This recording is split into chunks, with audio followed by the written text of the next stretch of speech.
जय जय श्री राधे, जय जय श्री राधे, जय जय श्री राधे। गुरु ब्रह्मा गुरु विष्णु गुरुदेवो महेश्वरो गुरु साक्षात् परम ब्रह्म तस्मै श्री गुरुदेव नमः। वराहपीरं नटोर्वपु कर्णियो कर्णिकारं विप्रवासदकनकविशं भजन्ति च माला। सच्चिदानन्दरूपाय विशुद्धपद्याधीतवे तापत्रविनाशाय श्रीकृष्णाय नमः। बार बार वरमांगहूँ हर्षदेहूँ श्रीरंग पद सरोजन पाहिनी देव भक्ति सदा सतसंग। जय जय श्री राधे, जय जय श्री राधे, जय जय श्री राधे। श्रीमद् भागवत कथा सभी ग्रंथों का सार है। 335 अध्याय, 18,000 श्लोक, 12 स्कंद। श्रीमद् भागवत कथा में आरंभ में ही भागवत कथा का महात्म्य वर्णन किया गया है। उसमें जब विश्राम हो जाता है भागवत कथा, तो इसमें भी महात्मा, आखिरी में महात्मा का ही वर्णन है। तो हम लोग महात्मा श्रवण कर रहे हैं। श्रीमद् भागवत कथा पूर्ण विश्राम हो चुका है कल 8 दिसंबर 2025 को। इसकी महिमा क्या है, इसके श्रवण करने की महिमा क्या है, कैसे श्रवण किया जाता है, बहुत सुंदर कथाएं हैं।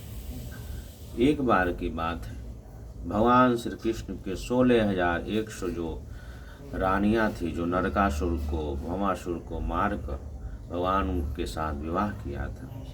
8 पट रानियां थी, जिसमें यमुना जी थी तो कालिंदी के रूप में वो आई थी। तो 16,108 रानियां जब वृंदावन मथुरा में थी, राजा बजनाभ ने भगवान के परपोता उनको लेकर आए थे, मथुरा में रह रही थी लोग। यमुना जी के किनारे के पुलिन पर सब रानियां जो है बैठी थी और यमुना जी से बात कर रही थी। हे यमुने, हम लोग भगवान श्री कृष्ण के जाने के बाद बहुत ही दुखी हैं। उनकी ब्रह्म वेदना में हम लोग को शांति नहीं प्राप्त हो रही है। आपको मैं जब देखती हूँ तो आप बहुत प्रसन्न चित्त से यहाँ पर रहती हैं, कल कल बहती रहती हैं, आनंद से रहती हैं, ऐसा क्यों? तब यमुना जी कहती हैं कि हे रानियों, हे सखियों, हे बहन, हम जो है भगवान श्री कृष्ण के नित्य लीला जो यहाँ पर वृंदावन में होता रहता है, जो दिव्य लीला, अंतरंग लीला है, मैं उस लीला का दर्शन करती रहती हूँ और श्रीमद् भागवत कथा का श्रवण करती रहती हूँ। इससे हमारा चित्त बहुत प्रसन्न रहता है। अब भगवान श्री कृष्ण का बिछो का हमको जरा सा भी मोह नहीं होता, दुख नहीं होता। तो कहती हैं सभी रानियां, हे यमुना जी, वो नित्य लीला का दर्शन हम लोगों को कैसे प्राप्त होगा, भागवत रस की कथा हम लोग को कैसे प्राप्त होगा, ये हमको उपाय बताओ।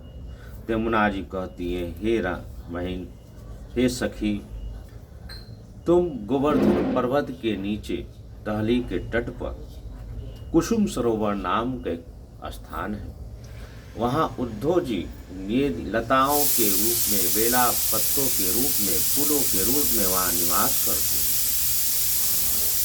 वहाँ पर निवास करते हैं। तुम लोग वहाँ पर जाकर हरि नाम संकीर्तनम यस्य कलौ नास्ति कलौ नास्ति, भगवान का संकीर्तन करो। श्री कृष्ण गोविंद हरे मुरारी, हे नाथ नारायण हे वासुदेवा।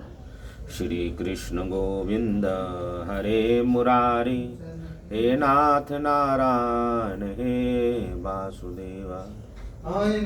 हे भगवान का वहाँ पर सभी आप लोग कीर्तन करो।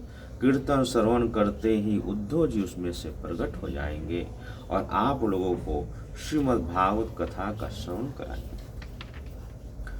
सभी रानियां 16,100 रानियां राजा प्रजनाभ से जाकर कहीं, हे पुत्र ऐसी ऐसी बात है, तुम हम लोगों को गोवर्धन ले चलो, हम लोग वहाँ पे यही भगवान का कीर्तन करेंगे। गोवर्धन के टहली के तट पर कुसुम सरोवर के पास जो आज भी जाइए विराजमान है, वहाँ श्री उद्धव जी का वास रहता है। कुसुम सरोवर के पास सभी रानियां, बहुत से भक्तगण वहाँ पे जुड़ गए और भगवान का संकीर्तन करने लगे। जय जय राधा रमण हरि बोल, जय जय राधा रमण हरि बोल। भगवान का कीर्तन करने लगे, झूम झूम कर सब आनंद उत्सव से कीर्तन करने लगे। उसी समय देखते हैं क्या कि बेले के पेड़ से, कुसुम सरोवर के टहली के बेलों के पेड़ से उद्धव जी प्रकट होकर भगवान का संकीर्तन करने लगे। सचिदानंद रूपाय विशुद्ध पद्याधितवे तापत्र विनाशाय श्री कृष्णाय नमः। भगवान श्री कृष्ण को प्रणाम करते हुए, भगवान का लीलाओं का प्रकट करते हुए जोर जोर से कीर्तन होने लगा। जब कीर्तन के आनंद के सरोवर से जब सबको विश्राम मिला, तब उद्धव जी ने बजनाभ को देखते हुए कहा, हे बजनाभ तुम धन्य हो, एकमात्र श्री कृष्ण के भक्ति से परिपूर्ण हो, क्योंकि श्री कृष्ण के संकीर्तन के मोह से तुम्हारा धन हृदय इस प्रकार निग्ध हो गया है। बड़े सौभाग्य की बात है। श्री कृष्ण के पत्नियों के प्रति तुम्हारा भक्ति भाव है, बजनाभ तुम्हारा प्रेम है। हे तात, जो तुम कर रहे हो सब तुम्हारे अनुरूप है। इसमें समय तंद्रा सी संशय नहीं है कि जब भगवान श्री कृष्ण के चरणों में तुम्हारा प्रेम न हो। भगवान के परपोते को इस प्रकार उद्धव जी ने बहुत ही सराहना किया। उद्धव जी का भगवान श्री कृष्ण का उत्सव विग्रह उद्धव जी स्वरूप है।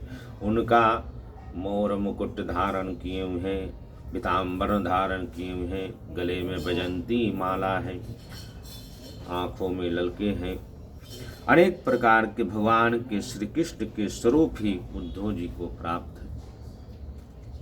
भगवान कहते हैं, उद्धव तुम मेरे आत्मा हो, हम तुम्हारे आत्मा हैं।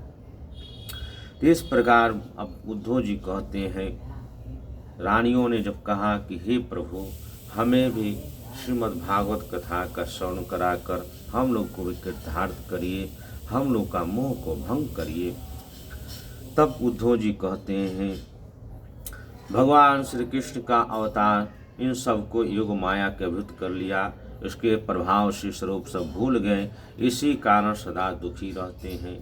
आप लोग भगवान श्री कृष्ण का जो नित्य लीला है, विहार है, जो उन्होंने धरती पाकर किया है, सब आप लोग से भूल गए हैं, इसीलिए आप लोग दुखी रहे।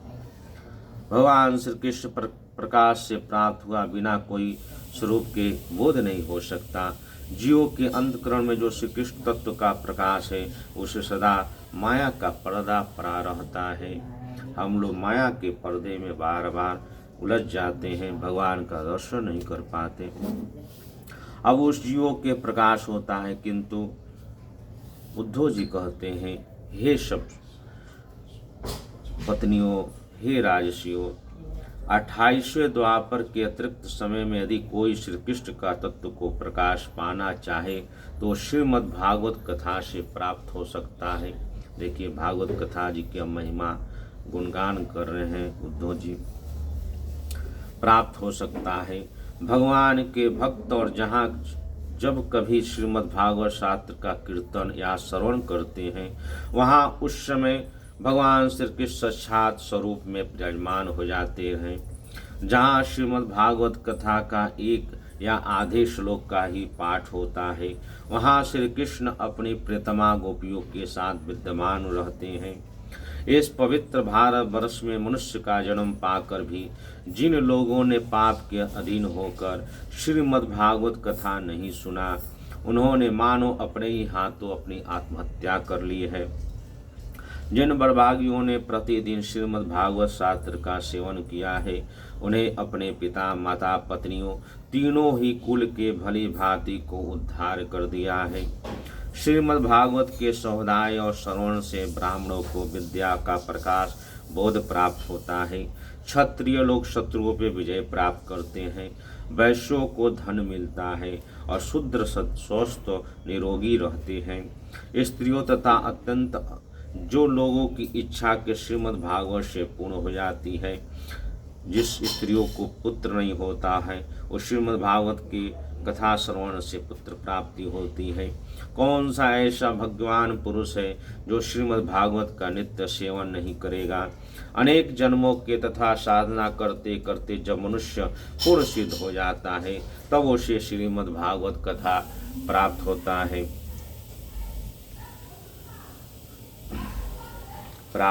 है। भगवान से प्रकाश का